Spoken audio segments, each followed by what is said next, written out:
So many people have lost their destiny because of something somebody gave you. Somebody gave you a head, somebody gave you. You are the problem. That head was used to take everything in life. He never knew that you accepted robbed you of a blessing, that you accepted robbed you of a blessing coming before you. And also, many people have been ruined because of the help they gave somebody. Unknown to them that help they gave that person, the person is not taking that money because he needs money. He's taking that money because he wants to do something with that money. So these are the things I want to expose you to, as I've already taught in the theoretical part of the message of the Bible. Now I'm taking my time to give you some analysis, on the practical part of it, because that is the one that connects with you and me.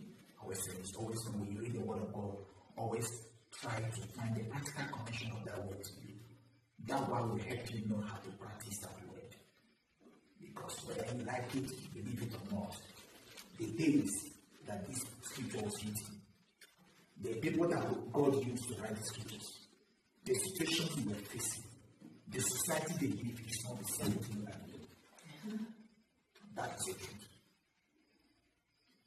So, as I try to practice what is here, which cannot be disputed, it's true.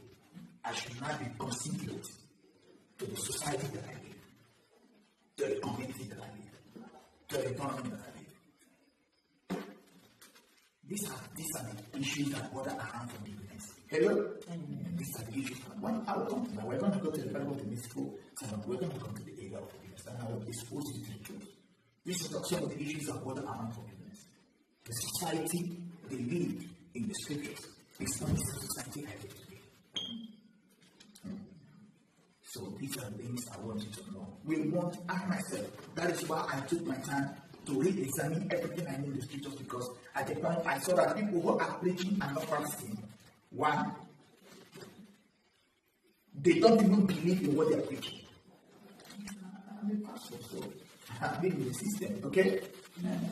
Some people who are preaching, some pastors who are preaching don't believe in what they preach because they don't practice it. If a pastor preaches to you that God is all powerful, but the pastor goes to the sorcerer to give him charm because he's sick, does he practice what he's preaching? A pastor is preaching to you that God is all powerful. There's no power. He can heal you. He can do that. And at the end of the day, he himself is sick. He went to hospital. He cannot be healed. Nothing's happened. You see the same pastor preaching to you that God is so powerful. He's not going to collect some charm and move. He was told that enemies are fighting him. So I'm telling you, he's no more believing God to fight the enemies. He's using charm to fight the enemies. That's what it takes to be minister. That's what it means. So you can see the situation I'm telling you. For that reason, I began, when I noticed all this and saw all that was happening, I said to myself, I think I have to re-examine everything I know about the Bible to know which one has a particular connection to me, because I don't want to do those things I'm doing. Hello? Yeah. I have to find the one I have to practice, the one I can practice. Because that is why many people today, they are working as a Christian at a point that stop practicing Christianity because they can't see the practicality of what they say to their society. They can't see how this thing can fit in.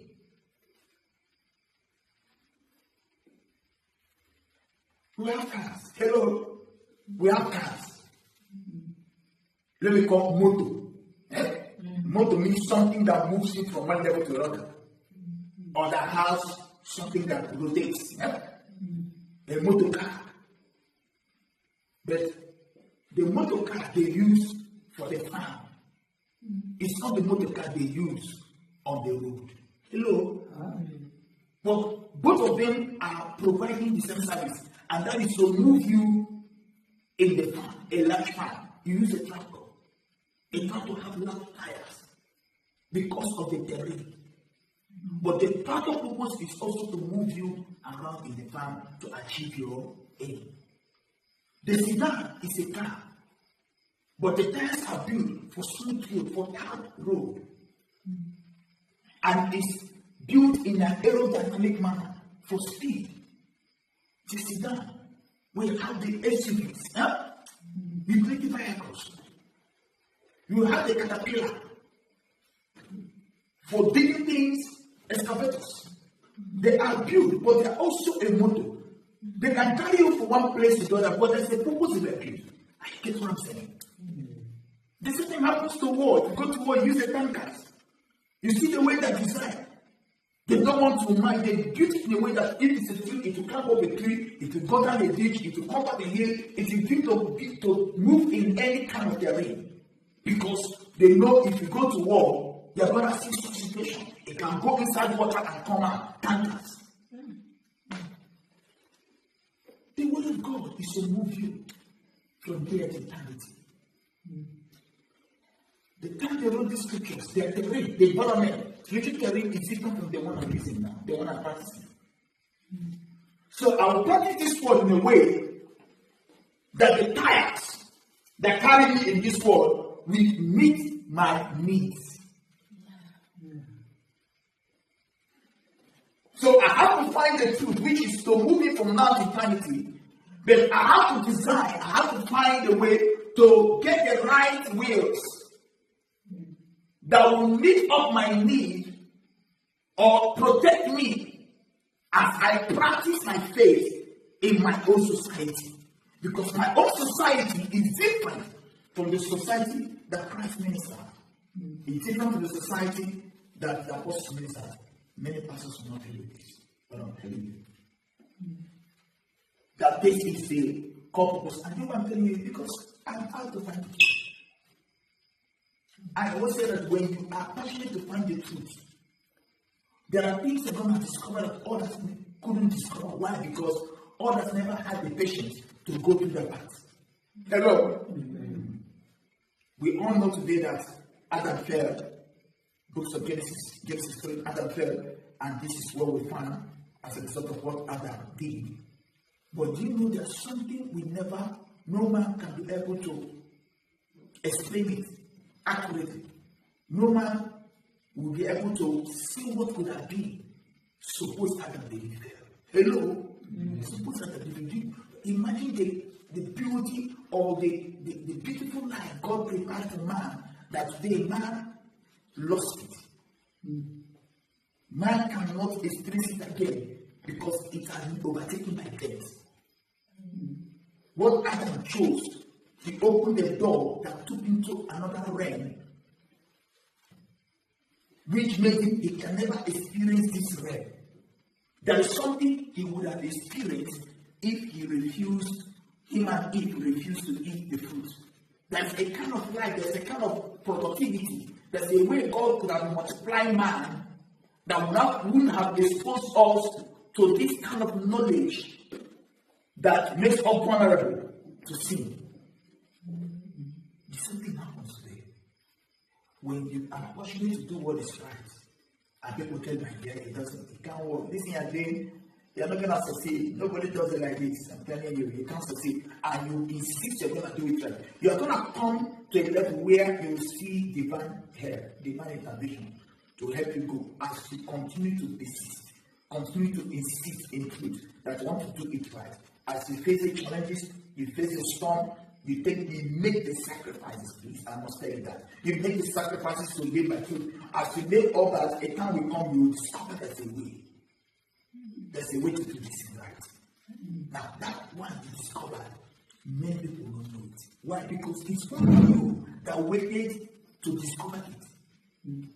It's only you that waited to see that it is possible like this. I'm telling you here because I wanted to make it in the right way. And because I wanted to make it in the right way, I discovered certain things that others don't know. I'm not bragging, but that's the reality. Okay?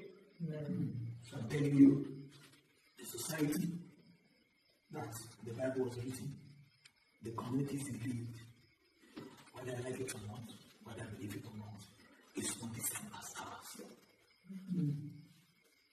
This knowledge for me is a analytical tool that God has given to me. It helps me when I try to digest what's in the scriptures. I apply that knowledge. It helps me to know that certain things are written in the scriptures. If you don't bring in the factor, societal scenario, you're going to make a very big mistake in interpreting it or practicing it. So please encourage you. The Bible of the Good Samaritan is the counsel of Christ. But that counsel, when Jesus was giving that counsel, there was a society Jesus was in when he was giving that society counsel. There's an object. The person is talking to. He's speaking to that person. He knows who that person is. He knows the environment that person is. He knows the circumstances surrounding that person. He knows what is happening in that person's life. Not only that person, also those who are listening to him. He has that knowledge. So with that knowledge, he spoke those things he said.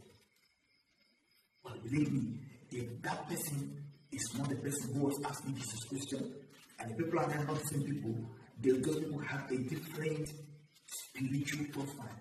Jesus will not tell the story of the parable of the Good Samaritan the way he said it. Because the purpose of applying that story is to help the man that's asking that question to understand something about the truth.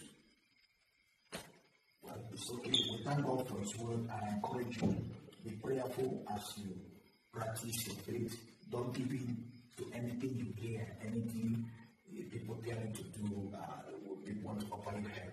I always say you pause. Even when people are trying to help you, pause. Pause and pray before you receive that help. Okay? Don't be overexcited just because you are being needy. You have to pause. Especially when you don't know the person. What do I say?